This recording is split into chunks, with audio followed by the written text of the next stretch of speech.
Bonjour à tous, je vous retrouve aujourd'hui pour une nouvelle vidéo et avec un nouvel épisode des chroniques des libraires. Comme d'habitude, je vous mets en barre d'infos le lien des articles qu'on va vous présenter et n'hésitez pas à me dire en commentaire si vous les avez lus et ce que vous en avez pensé.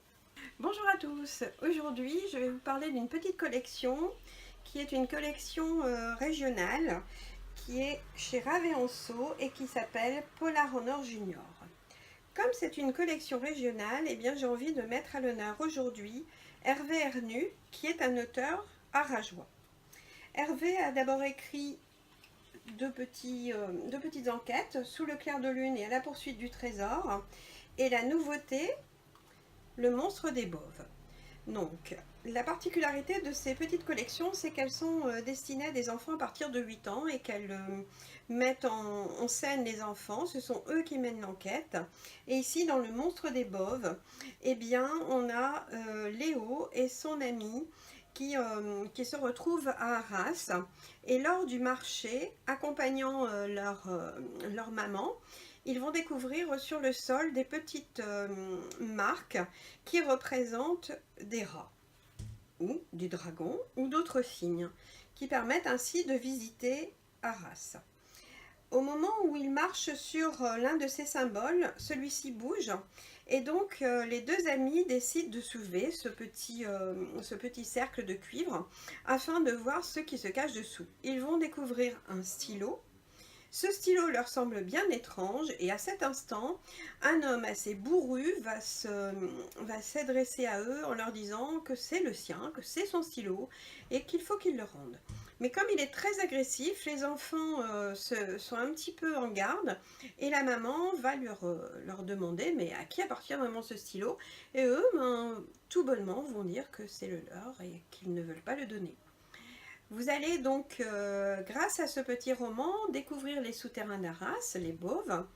Vous allez aussi vous rendre compte que lorsque l'on visite notre belle ville, eh bien, il y a des secrets, il y a des choses cachées.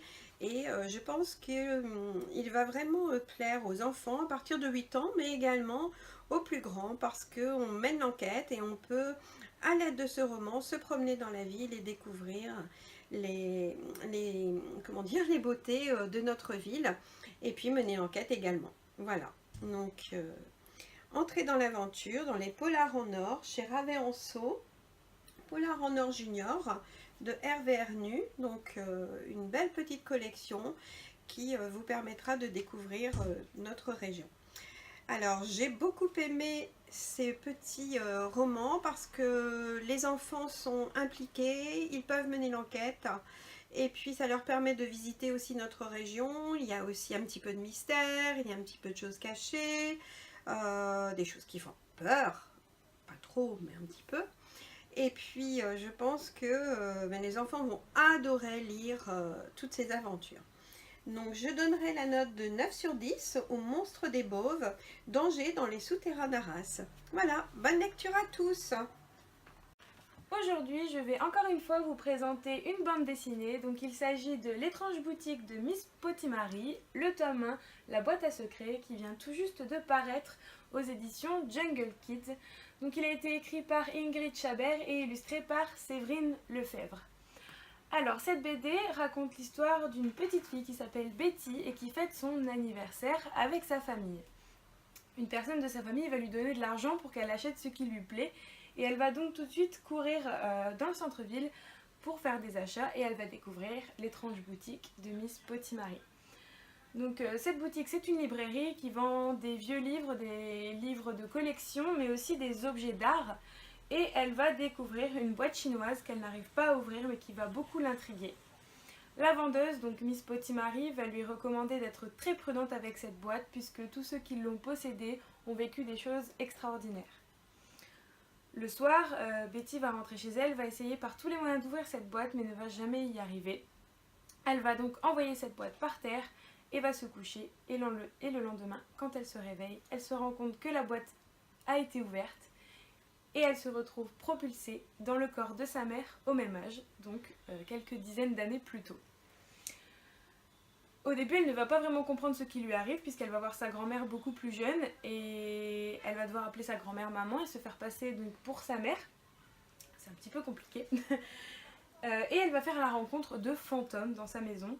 Les fantômes vont s'apercevoir que c'est la seule être humain à pouvoir les voir et ils vont donc lui demander de l'aider à résoudre une énigme et à retrouver une fantôme qui a été kidnappée. Donc on comprend bien que la seule raison pour que Betty puisse retourner dans son propre corps et dans sa propre époque, ça va être d'aider les fantômes à résoudre cette énigme. Donc j'ai vraiment adoré cette BD, elle est toute mignonne, c'est comme un petit bonbon, les couleurs sont toutes roses, ça fait vraiment enfantin, mais en même temps l'histoire je la trouve très travaillée. Les illustrations sont super belles et vraiment là pour cette BD je lui mettrai 10 sur 10. Bonjour, alors aujourd'hui je vais vous parler d'une maison d'édition de notre région qui sont les éditions Minus. Ils sont connus plutôt pour faire des carnets différents tels que Telle mère telle fille ou dessiner un arbre, etc. Et là aujourd'hui j'ai décidé de vous présenter les block-notes game. Donc on va commencer par le premier block-notes game. Donc celui-ci c'est Habillez-moi vite. C'est tout simple, c'est un petit bloc-notes où à l'intérieur vous avez différents mannequins qui suffit d'habiller selon leur texte. Donc comme vous pouvez le voir ici ce n'est pas parce que je suis une mamie que je dois ressembler à une mamie. Donc comment allons-nous pouvoir habiller cette mamie pour qu'elle soit fashion et à la mode? Alors ce que j'aime beaucoup c'est que ça détourne vraiment les stéréotypes et en plus vous les avez en bilingue. Donc une version française, une version anglaise à chaque fois. Par exemple celui-ci, j'ai un message pour vous sur mon t-shirt. Des choses toutes simples qui vont plaire aussi bien aux garçons qu'aux filles. Donc ça c'est le premier, Habillez-moi vite. Le deuxième que j'aime beaucoup c'est Imagine l'autre moitié. Donc imagine l'autre moitié, on prend des choses, des objets, mais aussi des animaux et on doit imaginer l'autre partie. Alors je vais vous montrer un petit exemple qui a été réalisé ici en atelier. Par exemple, une moitié lion et ici le visage de l'autre côté. Voilà. Et enfin, le dernier transforme des objets. Donc ici, on a des objets du quotidien, tels qu'une bouteille, un balai, voilà, des objets du quotidien et à nous d'imaginer ce dont ils pourraient être. Donc pareil, j'ai un petit exemple pour la machine à écrire transformée en monstre. Voilà, donc aujourd'hui j'ai décidé de vous montrer ça parce que je les aime beaucoup. C'est des petits carnets ludiques qui vont bien emporter partout, qui sont originaux et en plus de qualité. Donc c'est aux éditions Minus et ça coûte 6,90 € le petit carnet. Et c'est un de mes petits coups de cœur et vous pouvez le retrouver bien sûr dans notre librairie et je lui donne la note de 10 sur 10.